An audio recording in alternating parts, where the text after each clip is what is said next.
Okay.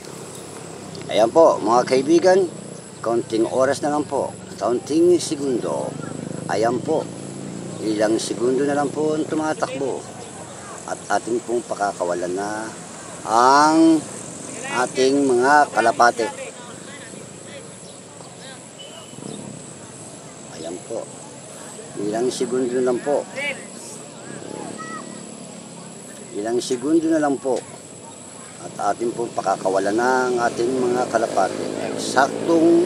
Eksakto po sa oras ang ating gagawin po. Ayan, ayan. Ilang segundo na lang po. Ilang segundo na lang po. Ilang segundo na lang po. Ayan po. Tumatakbo ang segundo. Segundo, tresera. At yan na po. Ayan na po. Malapit na po. Go!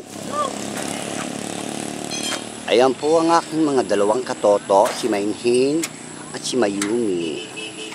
Ayan po, pakakawalan na mga kalapati natin. Ayan po, pinakawalan na po nila. At yan po sila. Ayan po. Ayan po. Ayan po ang ating mga kalapating nagliliparan po. Ayan, ang dami-dami po nila. Sila po ay pupunta sa mga kanilang bahay para sila ay manghala. Ayan po sila.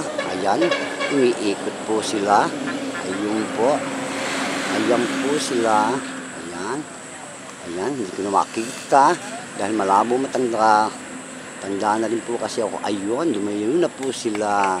Sige po, at kami po ay nagpapaalam na po sa inyo. At ako po ay ang inyong tagapagbalita, si Sister Bugel Biglang Awa. At ngayon po ay mag-inspection po tayo sa ating mga case kung may naiwanan po o wala. Ayan po, titingnan po natin isa-isa na po. Ayan po, ayan po, wala pong natira. Ayan po, iniwanan po kami dito. Kawawa naman itong dalawang katoto. Ayan po, wala na po. Ayan po, paano kami? Sinarado pa, Diyos ko. Kawawa naman kami, naiwanan kami dito. Ayan po.